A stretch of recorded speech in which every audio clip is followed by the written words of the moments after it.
Halo pemirsa, apa kabar Anda hari ini? Senang sekali saya Raden Bates dapat kembali menemani Anda dalam sebuah program talkshow inspiratif. Ini dia Bincang Sehati.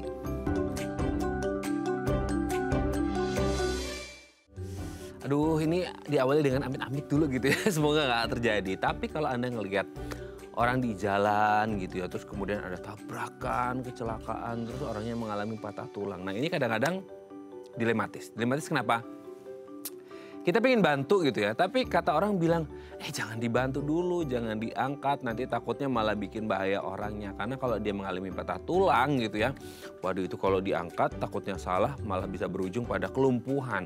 Karena siapa tahu tulang yang patah itu di tulang bagian belakang yang hubungannya ke saraf, dan lain sebagainya. Pokoknya banyak hal yang bisa terjadi ketika orang mengalami kecelakaan atau apapun gitu ya, yang akhirnya berujung pada patah tulang. Nah lebih parahnya lagi, ada orang-orang yang kayak nggak ngerti harus dibawa kemana, akhirnya entah diurut lah, entah dipijet lah, di ini itu segala macam yang bisa berujung pada kondisi yang sangat-sangat berbahaya. Nah terus gimana sih tindakan yang tepat untuk mengatasi patah tulang? Inilah topik yang akan kita bahas hari ini ya, supaya nggak ada yang salah kaprah dalam tindakan mengatasi patah tulang itu sendiri. Tapi sebelum kita bahas tindakan yang tepat seperti apa, kita akan bahas terlebih dahulu beberapa mitos atau fakta seputar patah tulang. Oke, kita lihat yang pertama pemirsa ya.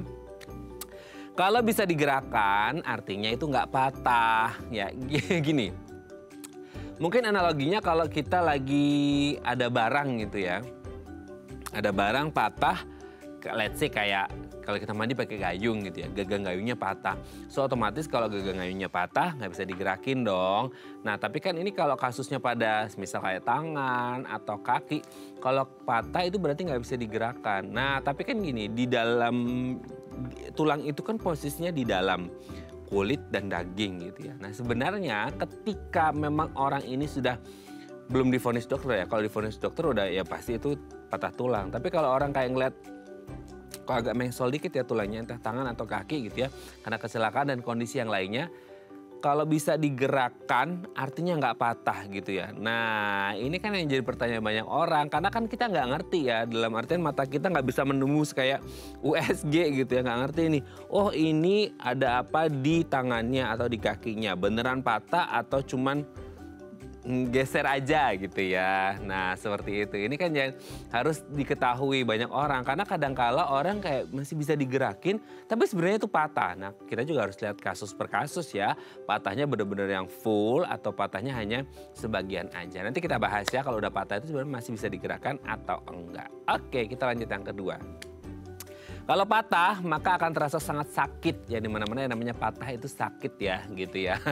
Ya tapi kalau kita ngomongin patah tulang gitu ya, either kaki ataupun tangan, kalau patah ya pasti sakit, apalagi kalau ngomongin tulang. Nah potensi yang terjadi ketika patah tulang adalah tulangnya geser. Nah bergeseran itulah yang akhirnya menyebabkan orang kayak ngerasa sakit, nyeri dan lain sebagainya. Gimana nggak sakit kalau tulang yang harusnya di titik patahannya itu kan tajam gitu ya. Terus kemudian menghujam pula dia itu ke dagingnya gitu ya. Nah itu kan yang pasti akan dirasakan sakit oleh orang tersebut. Tapi sebenarnya apakah memang semua hal yang mengalami patah tulang ini akan merasakan sakit? Sama halnya dengan poin yang pertama tadi ya. Digerakkan atau nggak bisa digerakkan ini artinya bisa patah tulang atau enggak. Pun begitu dengan mitos fakta yang kedua gitu ya. Ketika kita ngomongin patah tulang pasti akan terasa sangat sakit. Lagi-lagi mungkin case by case juga. Ketika patah tulangnya minor gitu ya, mungkin nggak akan terlalu terasa sakit. Padahal sebenarnya kalau dilihat di dalamnya, oh ternyata ada patah tulang. Nanti kita bahas ya. Oke, kita lanjut yang ketiga, Mirsa. Lansia wanita itu katanya rentan patah tulang karena osteoporosis. Nah, ini dia ya. Kita ngerti ya, memang untuk wanita-wanita lansia gitu ya, yang sudah 50-60 plus, ini kan pasti akan mengalami kalau dikasih umur panjang ya, itu akan mengalami namanya menopause. Nah menopause ini adalah kondisi di mana tubuh wanita ini tidak lagi memproduksi hormon estrogen. Nah akhirnya apa?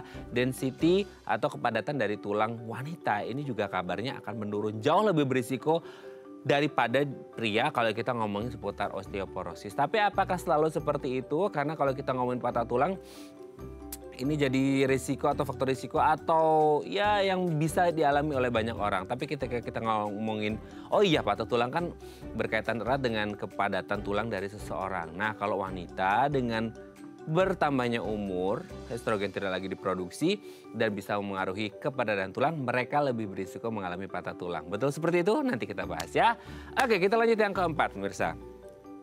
Tak ada yang bisa dilakukan jika jari kaki patah. Nah, jari kaki ini kan salah satu jari yang sangat pendek gitu ya. Nah, ketika kita ngomongin jari kaki yang sangat pendek ini sendiri gitu ya, entah karena kecelakaan atau ketimpa apa, ya, gitu. Terus kemudian patah gitu. Nah, kayak ya udah kalau udah patah ya udah nggak bisa diapa-apain karena terlalu pendek. Mau ditindakannya seperti apa, mau dioperasi, mau diginiin dan lain sebagainya. Kadang-kadang kita kepikiran kayaknya nggak bisa ya dok ya, kan kita bukan dokter, kita nggak ngerti ya. Nanti kita tanyakan ke dokter ya.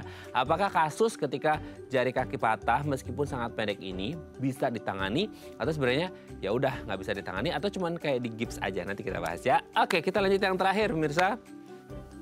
Setelah tulang patah sembuh akan lebih kuat dari sebelumnya. Nah ini ya, nggak ngerti nih maksudnya apa gara-gara proses recovery atau treatment yang dilakukan ketika orang tersebut mengalami patah tulang gitu ya. Yang pikiran saya adalah justru kalau udah patah tulang, ya berarti tulangnya nggak begitu kuat lagi kayak dulu. Sama halnya ketika kita punya barang-barang yang udah patah, udah pecah, terus kemudian dilem, disatuin lagi, ini tidak akan sekuat barang yang memang aslinya tidak patah ataupun tidak pecah. Nah, kalau kasusnya adalah di tulang manusia, apakah ketika sudah pernah mengalami patah tulang kemudian di treatment lah, diapakan gitu ya. Nah, setelah sembuh katanya bisa lebih kuat. Nah, ini nggak tahu ya mitos atau fakta. Oke, itu tadi beberapa mitos atau fakta seputar patah tulang dan kami akan membahasnya sesaat lagi. Tetap bersama kami di Bincang Sehati.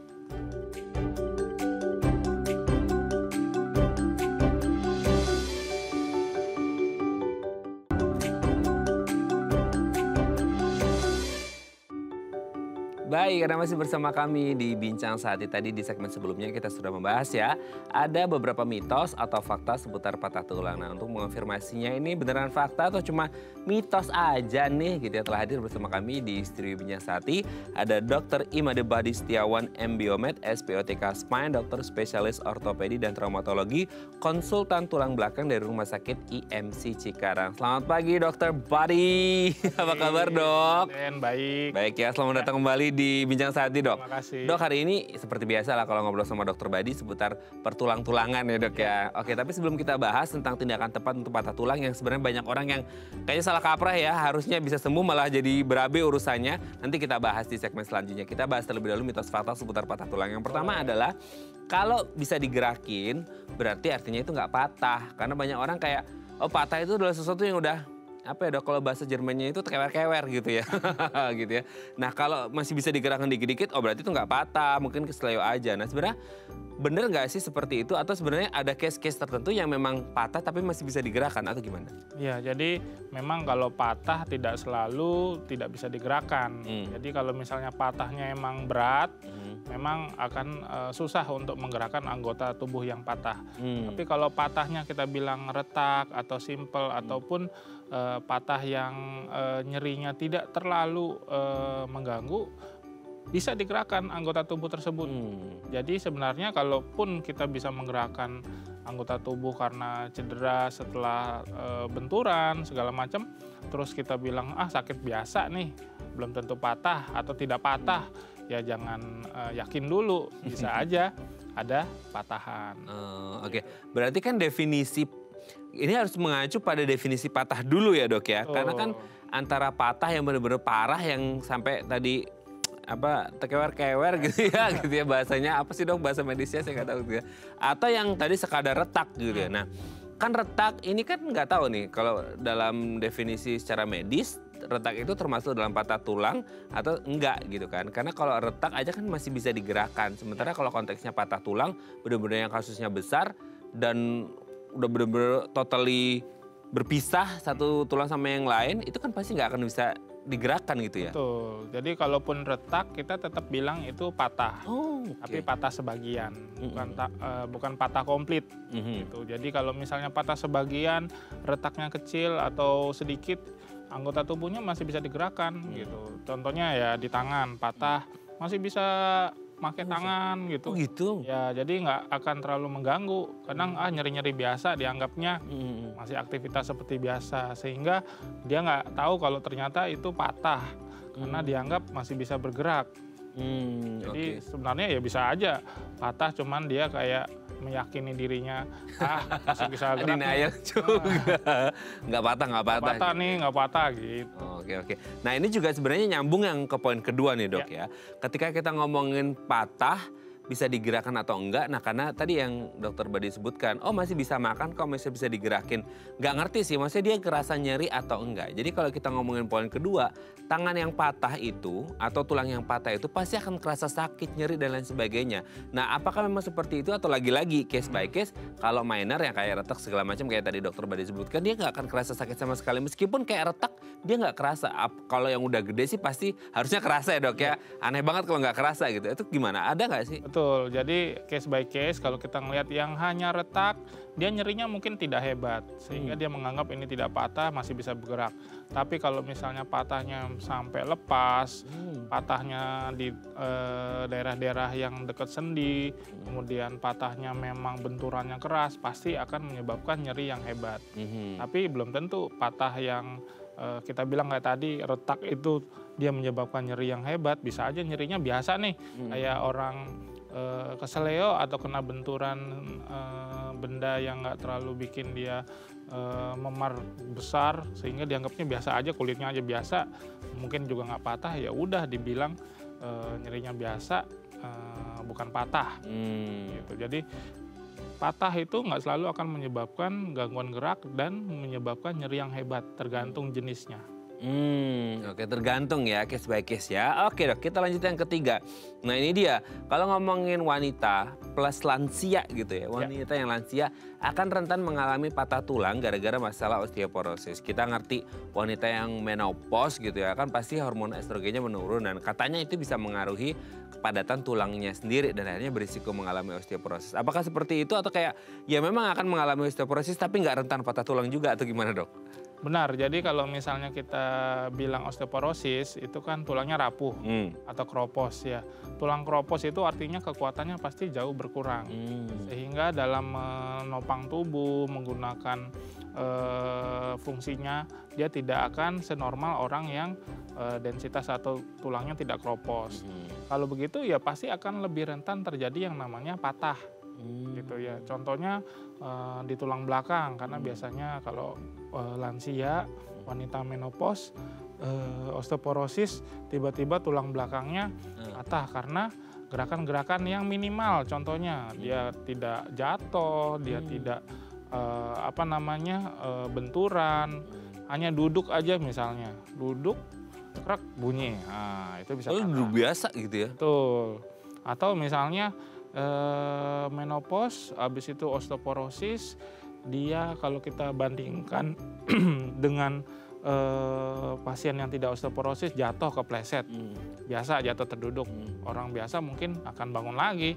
Nah kalau pada lansia yang osteoporosis jatuh bisa patah tulang pinggulnya, gitu, karena daerah yang sering kropos juga salah satunya di tulang panggul. Jadi sangat-sangat rentan. Sangat rentan ya. Makanya mungkin harus berhati-hati banget ya, terutama untuk wanita lansia yang sudah menopause dan mengalami osteoporosis. Betul. Gitu, ya. Oke, kita lanjut yang keempat. Nggak ada yang bisa dilakukan kalau jari kaki patah. Mungkin orang kepikirannya jari kaki kan sangat pendek, terus kalau patah mau diapain ya gitu. Nyambungnya gimana dan lain sebagainya. Gimana tuh dok? Ya jadi karena menganggap jari itu tulangnya kecil, sehingga ya kalau kecil mau diapain sih? Iya. Sebenarnya sama seperti tulang yang lain ya, kalau terjadi cedera atau patah, banyak yang masih bisa kita lakukan. Jadi contohnya bisa kita lakukan dengan terapi konservatif atau tanpa pembedahan, atau kalau perlu ya dengan pembedahan. Gitu. Jadi kalau misalnya paling gampang ada jari patah, misalnya ada 3 ruas, nah, ruas yang tengah atau yang ujung patah, yang bisa kita lakukan adalah penanganan yang paling prinsip dalam melakukan penanganan patah tulang adalah imobilisasi atau kita pertahankan posisinya. Bagaimana ya, kita bisa namanya body tapping, nih seperti nama saya. Jadi, Iya. jadi kita tempel ke jari yang sebelah sehingga dia diem. Nah kalau dia diem, dia akan lebih cepat untuk promote healing gitu. Jadi kalau misalnya jarinya patah, bisa kita tempel ke sebelah. Kalau memang dia ada luka atau ada pecahan gitu ya, bisa kita pasang, misalnya operasi kita pasang kawat aja gitu untuk mempertahankan alignment sehingga bisa promote healing juga nantinya. Jadi sebenarnya sih nggak mesti, oh tulangnya kecil nih nggak bisa diapa-apain, dibiarin aja deh gitu. Iya, karena mau diapain juga orang terlalu pendek gitu ya, tetap tindakannya ada lah gitu ya, konservatif atau pembedahan, tergantung lihat kondisinya seperti apa gitu ya, Dok ya. Jadi jangan putus asa. Oke, kita lanjut yang kelima. Nah ini juga nggak ngerti saya, ada yang bilang setelah tulang patah sembuh itu bisa jadi lebih kuat dari sebelumnya gitu. Kalau kita nalarnya pada barang-barang yang ada di sekitar kita kan, kalau kayak gagang sapu patah ditempel entah di lem atau segala macam bisa sih digunain lagi. Tapi kan kayaknya nggak mungkin lebih kuat dari sebelumnya. Tapi kalau case-nya dengan tulang, apakah dia masih bisa terus bergenerasi gitu ya? Lah kalau udah lansia atau gimana tuh dok ya? Jadi sebenarnya begitu tulang sembuh, dia akan kembali seperti tulang sebelum dia patah. Oh, itu artinya kekuatannya ya sama aja, tidak akan menjadi lebih kuat, gitu. Tidak akan berkurang juga, akan tetap sama. Tapi dalam masa penyembuhan itu akan terbentuk yang namanya kalus atau kita bilangnya tulang muda ya. Nah inilah pada saat-saat masa penyembuhan ini memang kita bilang kekuatan tulangnya akan lebih besar daripada tulang sekitarnya karena ada si kalus ini. Gitu. Tapi setelah dia mengalami yang namanya remodeling, setelah dia membentuk tulang seperti sebelum dia patah, ya kekuatannya dia akan kembali lagi. Bukan berarti nanti kalau misalnya udah sembuh dari patah tulang terus tulangnya kuat, wah saya pukul-pukul nih aman gitu, enggak juga. Justru ya, akan kembali seperti normal lagi. Seperti normal. Karena ada kalus tadi itu yang akhirnya. Tapi kalau udah kebentuk akan kembali seperti normal gitu ya. Oke, terima kasih Dokter Badi sudah terjawab. Ini mitos faktornya, nanti kita lanjut lagi tentang tindakan tepat untuk patah tulang ya dok ya. Yep. Oke pemirsa, kalau Anda punya pertanyaan seputar tema kita hari ini boleh tanya-tanya di 021 290 32644 atau DM Instagram kami di @theifamily. Kami akan kembali saat lagi.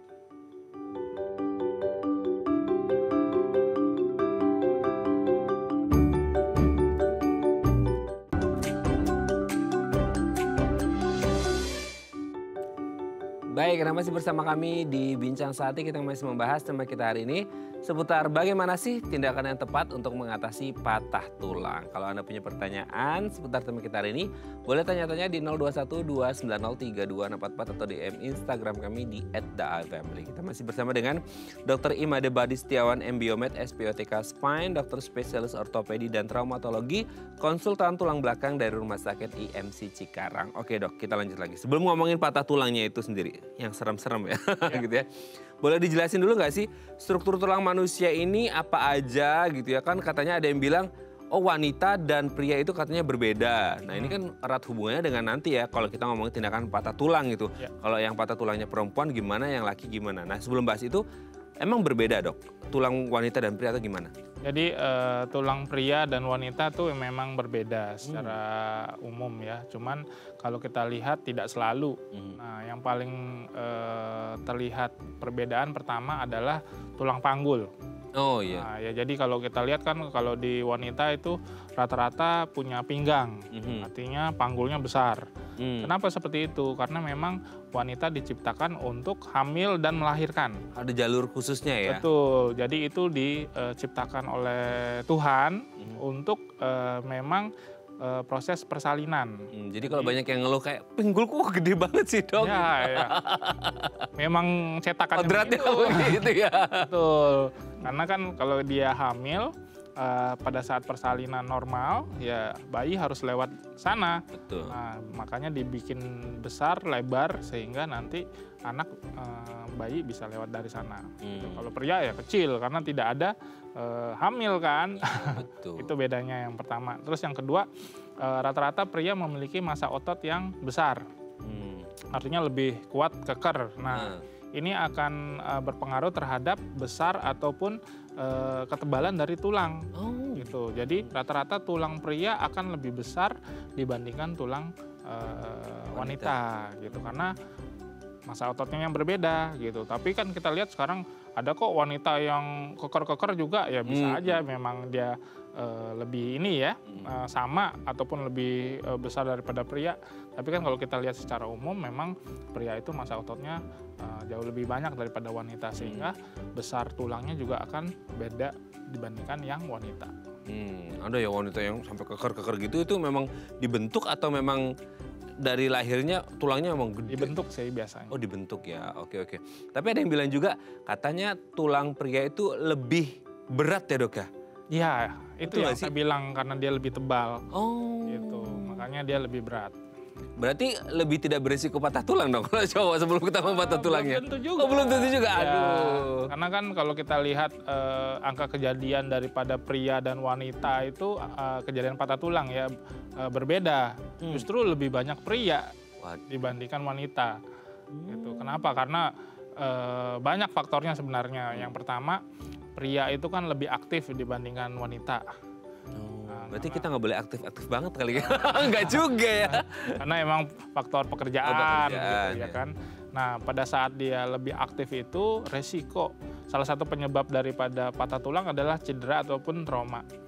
Nah, pada saat dia aktif sehingga resiko cedera atau traumanya itu akan lebih tinggi gitu. Sehingga angka kejadian pada pria walaupun kita bilang tulangnya lebih besar, lebih tebal, lebih berat, ya tetap aja dengan resiko yang lebih tinggi, angka kejadian patah tulang pada pria akan lebih tinggi dibandingkan wanita. Oke. Nah sekarang dengan kondisi tersebut ya tidak ada yang mau patah tulang lah ya dok, di luar sana pasti kan. Tapi karena satu dan lain hal mungkin ada kejadian seperti itu. Nah kalau patah tulang itu sendiri kan apa sih definisinya? Kan kalau kita ngomongin umum ya patah itu ya sesuatu yang kayak kayu ya patah lepas dua-duanya gitu. Kalau tulang kan agak serem juga, itu benar-benar lepas. Tapi kan karena posisi tulang itu di dalam, mungkin banyak yang nggak paham ya. Kecuali emang tulangnya nongol gitu ya. Karena ada kejadian juga tuh pernah temen, tulangnya tuh karena jatuh dari motor, tulangnya nongol gitu. Ini kan benar kelihatan gitu. Nah kalau patah tulang itu definisinya apa? Jadi kalau kita bilang secara terminologi medis, patah tulang itu adalah diskontinuitas pada kortek tulang. Artinya ada yang lepas tidak nyambung. Nah, lepas atau tidak nyambung ini bisa komplit atau inkomplit. Yang saya bilang tadi, bisa hanya retak aja atau sampai dia lepas benar-benar lepas. Gitu. Nah, itu kita bilang patah tulang. Disebabkan oleh berbagai hal, macam-macam ya, bisa trauma ataupun non trauma. Nah, jadi kalau kita bilang, saya cuma retak aja nggak patah. Nah, itu sebenarnya salah. Ya kalau kita retak tetap kita bilang ada diskontinuitas. Retaknya itu dalam artian kayak retaknya itu let's say kayak dari ujung sini ke ujung sini beda retak, atau cuman kayak retak di katakanlah lebar tulangnya itu 5 cm gitu ya, kayak dia retaknya hanya 2 cm itu termasuk? Iya, itu termasuk patah tulang. Sama seperti kayak kayu. Nah, kalau kita potek dia kan nggak selalu lepas semuanya, ada bagian yang masih nyambung. Betul. Nah itu kita bilangnya retak, itu juga termasuk patah tulang. Oke. Tapi kalau ngomongin faktornya gitu ya, yang selama ini kan mungkin kita taunya ya hanya gara-gara kecelakaan gitu dan lain sebagainya. Tapi maksudnya kayak itu kan sesuatu yang tidak ya nggak ada semua yang di planning sih, tapi ada bener-bener di luar kontrol kita kan. Tapi kalau di luar hal itu sebenarnya ada nggak faktor-faktor risiko kenapa orang ini bisa mengalami patah tulang? Tadi sebenarnya sempat kita bahas juga tadi di awal, kayak wanita lansia dengan densitas tulang yang menurun dan lain sebagainya. Faktor risikonya apa aja dok? Jadi secara umum memang kalau kita lihat penyebab patah tulang itu adalah cedera atau trauma.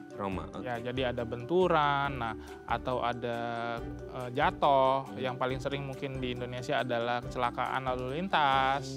Ya kan cukup tinggi juga. Kemudian bisa juga karena olahraga. Nah, itu juga ya olahraga berat segala macam atau pekerjaan yang memang berat ya. Nah, itu yang menyebabkan dia patah tulang. Namun nggak semuanya penyebabnya adalah trauma. Contohnya yang tadi non trauma. Misalnya karena masalah hormon, osteoporosis. Nah, itu juga salah satu penyebab patah tulang. Nah, selain dia osteoporosis, tulangnya rapuh, penyebab tulang rapuh ataupun gangguan metabolisme tulang salah satunya juga bisa karena tumor atau kanker. Nah, itu juga tulangnya lemah sehingga gampang terjadi yang namanya patah akibat kita bilangnya bukan cedera, yang saya bilang tadi cuman duduk aja patah. Ataupun jatuh dengan energi yang ringan, kepleset dikit lah gitu kita bilangnya, tapi patah. Ya, itu kan artinya tidak normal. Harusnya kan misalnya pada orang yang bukan osteoporosis dia nggak sampai patah, tapi karena tulangnya rapuh dia patah. Oke. Nah, kalau kita ngomongin, ya betul sih ketika orang osteoporosis itu kan memang densitas tulangnya menurun. Itu yang juga banyak dialami oleh wanita dan lansia seperti itu ya. Tapi kalau kita ngomongin kayak faktor usia, Dok. Ya. Kan selama ini kita selalu ngomongin ada lansia, ada anak-anak gitu ya. Yang maksudnya imunitasnya selama ini kayak risikonya pada anak-anak dan lansia. Nah, kalau pada patah tulang itu sendiri selain karena faktor kecelakaan tadi ya, karena di Indonesia prevalensi terbesar patah tulang itu dari kecelakaan gitu ya. Itu anak-anak dan lansia itu masuk kategori yang rentan emang. Betul. Jadi karena pada anak-anak itu sama jenis tulangnya kalau kita bilang juga rapuh. Terbentuk sempurna gitu. Betul, belum tumbuh sempurna, belum matang, sehingga kerentanan untuk terjadinya cedera sehingga sampai patah itu juga sama seperti orang yang lansia. Nah, jadi misalnya jatuh tulangnya bisa patah. Nah, kalau lansia jatuh juga patah, tapi orang dewasa misalnya jatuh ya nggak patah gitu ya. Kenapa? Karena jenis dua tulangnya memang kita bilangnya sama-sama rapuh, tapi yang satu masa pertumbuhan karena belum selesai, yang satu lagi karena dia keropos. Gitu. Jadi akhirnya kalau misalnya kita bilang anak-anak rentan cedera sampai patah tulang nggak, ya cukup tinggi juga kejadiannya. Justru anak-anak karena memang lagi aktif-aktifnya, banyak loncat main, loncat sana, loncat sini, segala macam, resiko terjadinya patah tulang juga cukup tinggi. Berarti risiko pada lansia yang mengalami patah tulang lebih berisiko dong, maksudnya bahayanya lebih tinggi. Iya, cuman kan kalau lansia sudah dewasa nih, orang kan pasti berpikir tidak akan melakukan gerakan-gerakan yang berbahaya ya. Kalau anak-anak kan lain. Kalau anak-anak nggak kepikiran ya. Kepikiran, jadi emang cukup tinggi juga. Oke, nah kalaupun akhirnya terjadi patah tulang, apa yang harus dilakukan selanjutnya? Karena selama ini mungkin kayak yang ada yang malah diurut ya, Dok ya, karena nggak kelihatan tadi, mungkin kayak nggak kelihatan, ini kayak nggak patah gitu ya, jadi mungkin retak, akhirnya malah diurut, mungkin keselewat dan lain sebagainya, malah bisa berujung bahaya. Nanti kita bahas ya, itu tepat atau enggak gitu ya. Oke pemirsa, kalau Anda punya pertanyaan seputar tema kita hari ini, boleh tanya-tanya di 021-290-3244 atau DM Instagram kami di @theifamily. Kami akan kembali sesaat lagi.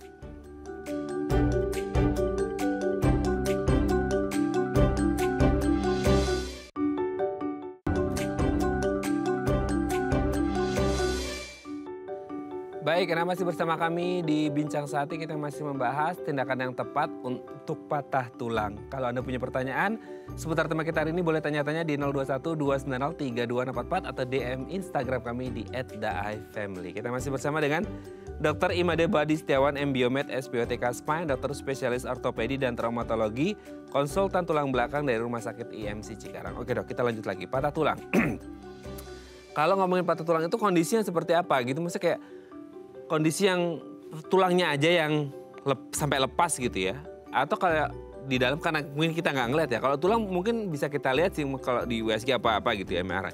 Tapi kan di dalamnya mungkin ada kayak pembuluh darah, ada saraf, ada apa segala macam yang akhirnya itu ikut terputus juga kah atau seperti apa kalau orang sudah dinyatakan oke, ini patah tulang gitu?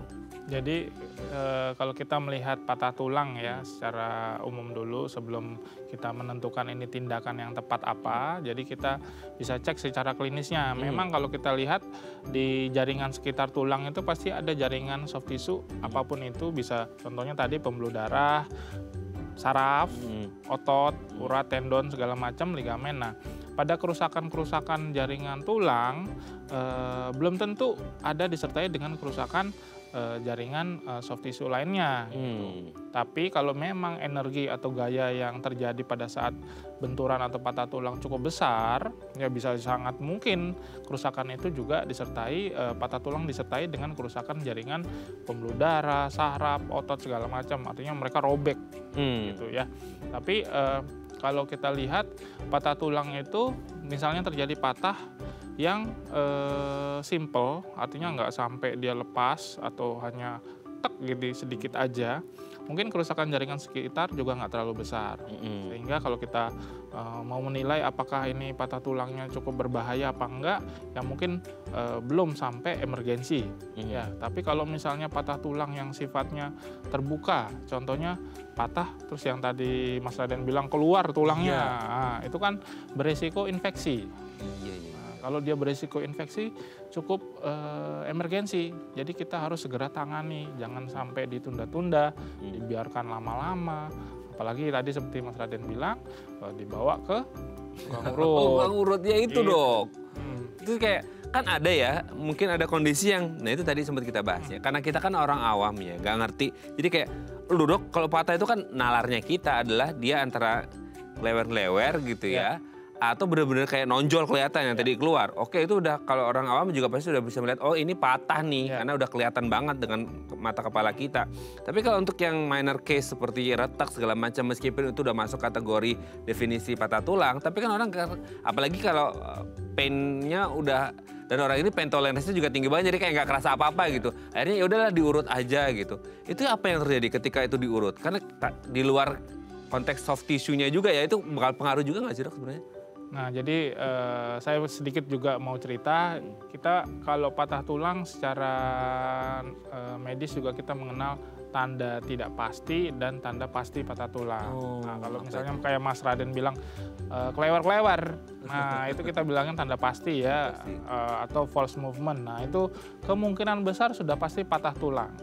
Nah, kalau udah patah tulang itu janganlah dibawa ke alternatif, sebaiknya langsung periksakan ke dokter. Tapi kalau kita memiliki tanda tidak pasti, contohnya nyeri, berapapun derajat nyerinya, bengkak, ataupun ada kemerahan, kemudian ada sedikit deformitas atau kayak bengkok sedikit lah gitu, atau muter, ya belum pasti itu patah tulang. Nah, untuk memastikan patah tulang, selain kita cek secara klinis, kita harus bisa evaluasi secara radiologis juga, alias kita X-ray, ronsen.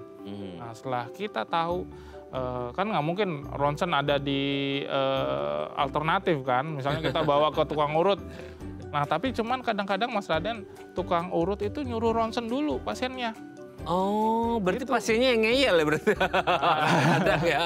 Benar, jadi misalnya kita ada pasien di ronsen, dia minta pulang, mau dibawa ke tukang urut ronsennya. Oh gitu. Jadi emang nggak sekalian di rumah sakit ya? Nah, itu dia pertanyaannya. Jadi kalau kita mendiagnostik patah tulang, contohnya yang retak tadi, kemudian nyerinya nggak terlalu hebat karena tanda-tandanya tidak pasti, ya kita harus confirm dengan X-ray. Gitu. Nah, tapi kalau kita sudah jelas patah tulang, terus kita bawa ke tukang urut gitu, apa yang terjadi? Justru akan memperparah kondisi. Pertama, contohnya kita memiliki patah tulang yang non-displace, artinya nggak geser nih. Oh benar-benar? Masih gini. Retak aja? Patah. Tapi dia nggak geser, bisa. Oh bisa ya? Bisa. Nah, kalau kita bawa ke tukang urut kan pasti ditekan-tekan. Iya. Jatuh-jatuhnya nanti bisa geser, lepas. Betul. Justru ini bahaya. Kenapa? Ya kalau dia lepas, tapi kalau dia misalnya patahannya tajam, nusuk jaringan sekitar, contohnya tadi pembuluh darah, saraf, ya jadi tambah rusak. Gitu. Karena biasanya penanganan patah tulang, contohnya yang non-displace, ini biasanya kita konservatif aja.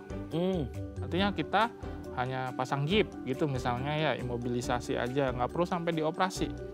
Nah, gara-gara ke tukang urut yang tadinya nggak geser tulangnya, jadinya geser.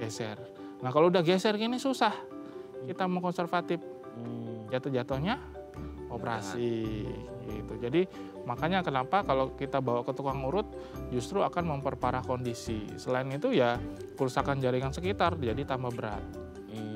Malah akan membuat kondisinya lebih parah, sehingga yang paling kita takutkan cacat, tulangnya bengkok. Banyak pasien datang dengan kondisi misalnya kakinya udah pendek sebelah, kakinya bentuknya beda gitu karena udah kelamaan diurut. Gitu. Akhirnya dia nyambung dalam posisi yang salah. Yang tadinya begini diurut lepas atau dia nempelnya begini, akhirnya nempel dalam posisi yang salah dan nyambung. Waduh, bisa permanen dok? Permanen, gitu. Itu tuh nyambungnya, maksudnya tulangnya numbuh nyambung gitu. Ibarat kata kalau apa ya, analoginya kalau di kita itu kayak pohon gitu ya. Terus nyambung, terus dia akarnya keluar dan akhirnya nyambung gitu. Akhirnya nyambung, tapi posisinya salah. Kita bilangnya malunion. Nah kalau kayak gini kan bisa menimbulkan cacat. Aduh. Gitu. Oke. Berarti memang harus benar-benar tindakan yang tepat itu penting gitu ya. Ya. Nah, sebenarnya kalau tindakan yang tepat ini seperti apa? Tapi sebelum tanya tindakan yang tepat, Dok, ini mungkin dipertanyakan banyak orang ya. Kayak kasus, nah tadi kan dokter menyebut prevalensi terbesar patah tulang di Indonesia itu karena kecelakaan. Nah, kecelakaan itu kadang-kadang kita dilematis ya. Orang Indonesia itu kan orangnya baik-baik semua, dermawan ya, tidak ada yang jahat. Kita semua baik ya gitu. Ketemu di jalan, ada orang kecelakaan, ingin kita tolong, ingin kita angkat, kita bawa ke rumah sakit. Tapi ada yang bilang, jangan diapa-apain, nanti malah bisa tambah parah gimana. Kalau kayak gini kan malah kehabisan darah, nanti bisa meninggal di sini, harus segera dibawa. Tapi dia bukan orang medis, nggak ngerti apa-apa. Itu kenapa sih, memang nggak boleh atau gimana? Ya, jadi sebenarnya kalau kita tidak tahu penanganan awal untuk patah tulang, karena yang kita takutkan patahnya ada di tulang belakang. Nah itu kan sangat beresiko untuk menyebabkan contohnya kematian. Kematian? Ya, misalnya patah tulang di leher, gitu ya. Atau patah tulang di punggung atas atau punggung bawah malah menyebabkan kelumpuhan, gitu. Artinya akan memperberat kondisi pada saat kita memindahkan pasien, tulang yang lepas misalnya akan bergerak kemana-mana, itu mencederai jaringan sekitar. Nah itu yang ditakuti. Jadi kalau misalnya kita melihat ada, apalagi nggak sadar ya, kecelakaan di jalan, kemudian pasien yang tidak sadar, kita nggak bisa tanya nih, sangat sarankan untuk jangan memindahkan sembarangan, karena beresiko fatal. Gitu. Tapi kalau misalnya let's say pasiennya bisa ngomong, bisa diajak komunikasi, bisa duduk gitu? Bisa duduk gitu ya. Yang sakit di mana, kakinya patah, kakinya yang sakit kita curiga patah ataupun enggak, pasien bisa kita komunikasikan gimana rasanya segala macam. Dan kita kalau misalnya mau mindahkan akan jauh lebih safe karena bukan di daerah tulang belakang. Tapi kalau dia merasa ada sakit di tulang belakang, sangat-sangat berbahaya untuk kita pindahkan sembarangan. Gitu. Jadi walaupun dia patahnya dimanapun, memang kalau kita pindahkan itu harus ada prosedur yang sesuai. Jangan sampai nanti patahannya malah mencederai jaringan sekitar. Oke, makanya ini kadang-kadang kita jadi dilematis ya, Dok, di jalan antara mau bantu sama takut juga kalau terjadi apa-apa gitu ya. Oke, Dok. Sebelum lanjut ini ada DM Instagram saya bacakan ya, Dok ya. Boleh. Ini dari Pak Johani. Dok, saya 3 tahun lalu kecelakaan dan langsung dipasang pen di kaki saya soalnya patah. Ini nantinya berapa lama ya, Dok, ada di kaki saya? Udah 3 tahun ya. Dan efek sampingnya apa ya, Dok? Oh, memang bisa sampai selama itu atau lihat kondisi, Dok, atau gimana? Udah 3 tahun nih Pak Johan pakai pen, Dok, gimana? Ya, jadi sebenarnya kalau di kaki kan banyak bagian kaki ya, kita nggak bisa bilang kaki yang bagian mana, tapi secara umum kalau sudah dipasang pen 3 tahun harusnya tulangnya sudah menyambung. Sekarang tergantung lagi implan atau pennya itu jenisnya apa. Oh, ada jenis-jenisnya? Ya, yang paling sering sekarang kita pakai kan semuanya sudah titanium. Nah, titanium ini memang kita tidak perlu dibuka, jadi tidak perlu diangkat lagi pennya. Oh gitu? Ya, tapi kalau misalnya stainless, biasanya kita sarankan buka setelah 1-2 tahun, tergantung di bagian mana kakinya ya. Jadi kalau misalnya kita pakai titanium ataupun stainless, memang resiko pemakaian implan jangka panjang itu tetap ada. Contohnya salah satu infeksi, 2 rasa nyeri atau ngilu gitu ya. Kadang-kadang pasien mungkin mindsetnya merasa ada gara-gara ada barang lain, benda asing. Nah, kemudian kalau dia terlalu lama dipasang, kadang tulang itu jadi gampang patah di ujung-ujung. Oh, justru malah gampang patah? Nah, jadi kalau misalnya dalam kondisi seperti itu, sarannya kalau memang ada implan yang sudah tulangnya nyambung, sebaiknya diangkat. Betul. Oke. Tapi kalau kasus kayak Pak Johan ini udah 3 tahun, kita ngerti ya, maksudnya ini titanium atau stainless gitu ya. Itu kalau misal udah nggak ada apa-apa dan tulangnya udah kembali gitu ya. Tadi ya, kebentuk halus ya, Dok ya, dan akhirnya udah nyambung lagi lah bahasanya. Itu bisa diangkat lagi dengan prosedur, meskipun dia nggak ada keluhan apapun bisa? Bisa. Tapi kalau tidak ada keluhan apapun dan ditinggalkan aja bisa juga? Nggak masalah. Nggak masalah ya. Oke, semoga ini bisa menjawab pertanyaannya Pak Johan ya. Oke dok, nanti kita lanjut lagi ya di segmen terakhir. Ngomongin tindakannya ini belum sempat kebahas malahannya. Dan proses penyembuhannya itu bisa berapa lama? Karena orang kadang-kadang kepikiran, aduh serem banget kalau sampai pembedahan dan lain sebagainya dok ya. Oke pemirsa, kami akan kembali saat lagi. Tetap bersama kami di Bincang Sehati.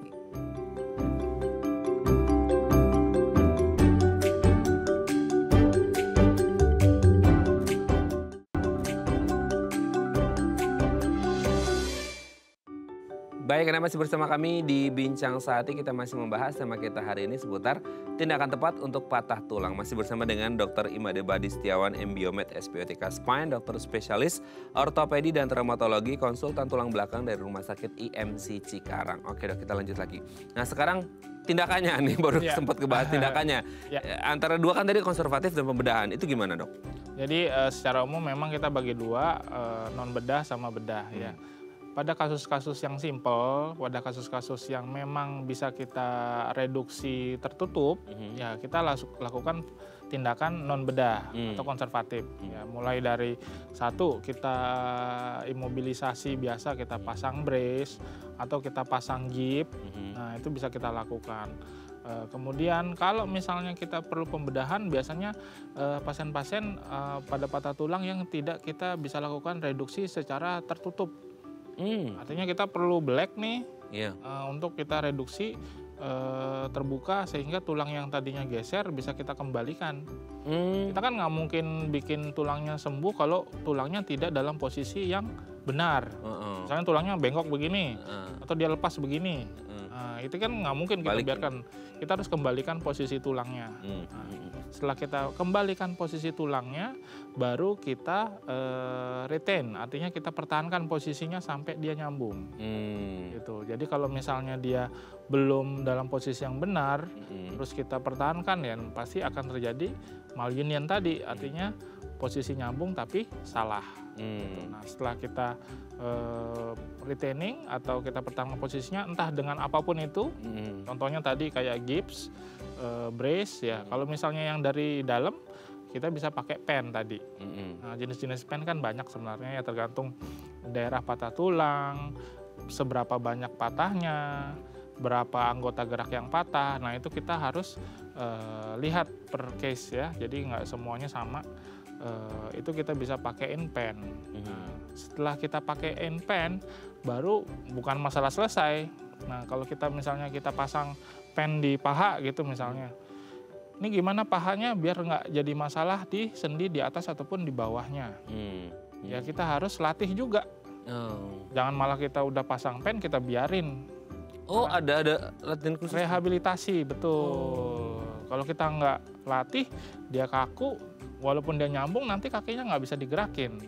Nyambung nyambung tapi nggak bisa gerak ya? Betul, karena kan sendinya dibiarkan tidak direhabilitasi. Gitu. Jadi sebenarnya secara prinsip kita harus lihat patah dulu, apakah ini benar patah atau tidak. Tadi dengan pemeriksaan klinis dan X-ray paling minimal ya. Kalau emang masih ragu, kita bisa lakukan CT scan. Terus yang kedua, baru kita lakukan reduksi. Kalau misalnya patah tulangnya memang geser, kita kembalikan. Tapi kalau misalnya udah dalam posisi yang bagus, tinggal kita pertahankan posisinya, baik dari luar ataupun dari dalam. Dari luar tadi pasang gips ataupun brace, dari dalam kita dengan pemasangan alat implan, gitu ya. Kemudian baru setelah kita sudah posisikan dengan baik, rehabilitasinya. Gitu. Itu proses penyembuhannya bisa berapa lama dok? Paling lama sendiri kalau kasusnya berat itu bisa berapa lama? Rata-rata kalau pada dewasa kurang lebih 2-3 bulan ya, tergantung patahnya di daerah mana, apakah di tengah ataupun di daerah dekat sendi, apakah di tangan ataupun di kaki. Biasanya kaki memang lebih lama. Ya. Lebih lama. Tapi kalau pada kasus-kasus tertentu, misalnya delay union, penyambungan tulangnya tuh bisa 2 kali lebih lama. Yang tadinya misalnya harusnya 3 bulan, 2-3 bulan bisa sampai 4-6 bulan. Gitu. Jadi memang jenis patah, lokasi patah, usia pasiennya juga akan berpengaruh. Oke dok, ini pertanyaan nggak tahu ini masuk kategori patah atau enggak. karena kasusnya adalah kecelakaan, saya jadi kepikiran. Kalau kecelakaan patahnya dia ngelengser gitu ya. Ada yang sampai nauzubillah misalnya ya, semoga kejadian itu benar-benar lepas, Dok. Ya benar-benar lepas, kayak di tangan tuh tangannya lepas gitu. Jadi daging tulangnya itu lepas, lengannya di sini, tangannya di situ. Itu masih bisa, itu masuk kategori patah tulang atau enggak dan bisa dilakukan apa gitu? Ya itu tetap kita bilangnya itu benar-benar lepas dari badan. Artinya kayak teramputasi. Iya. Pas. Nah, tapi masih ada tuh bentukannya tangannya di situ. Ya. Itu gimana? Ya tetap kita bilang itu salah satu patah tulang ya. Bisa disambung lagi. Tapi ya tergantung ya kerusakan jaringannya dulu. Kalau tulangnya. Karena soft tissue-nya pasti kena semua kan itu. Kan contohnya ada pasien saya yang kena mesin pres. Nah, jadi jaringannya itu rusak. Nah, ada beberapa jaringan yang masih bisa kita pertahankan, kita bisa sambung. Tapi kalau jaringan yang sudah rusak, udah nggak bisa kita pertahankan, biasanya kita buang. Nah, salah satu jaringan yang kita usahakan ada adalah si tulang ini. Karena tulang kan dia tidak bisa membentuk tulang baru dengan bantuan. Contohnya misalnya kalau kita kulit hilang, nah, kita masih bisa kita ambil dari bagian lain. Nah kalau tulang walaupun kita ambil dari bagian lain biasanya susah, belum tentu nyambung kan. Nah biasanya yang kita usahakan tulang jangan sampai kita korbankan terlalu banyak gitu. Tapi kalau misalnya pertanyaan kalau sudah dia lepas, teramputasi, kalau jaringannya masih bagus, kemungkinan kita bisa nyambung dengan baik. Tapi kalau jaringannya rusak, apalagi kotor, wah susah biasanya. Oke, dengan ini kita belajar bahwa kita lebih berhati-hati di jalan dimanapun berada supaya tulang kita tetap sehat dan nggak mengalami patah tulang gitu ya. Oke, terima kasih Dokter Badi. Ini semoga menjadi pembelajaran kita bersama dan orang-orang di luar sana ketika melihat ada kasus patah tulang apa yang harus dilakukan gitu ya supaya tidak salah langkah gitu. Terima kasih Dokter Badi. Sehat terus dan salam untuk teman-teman di Rumah Sakit IMC Cikarang. Selamat pagi. Terima kasih, selamat pagi. Oke pemirsa, itu tadi perbincangan kita dengan Dokter Badi. Semoga bermanfaat ya. Saya Rada Matlia Samit. Sampai jumpa dan selamat kembali beraktivitas di hari Senin yang indah ini. Ingat jaga kesehatan tulang Anda, jangan sampai patah tulang. Kalaupun patah tulang, datang ke dokter tulang ya, jangan kemana-mana. Sampai jumpa. Terima kasih dok.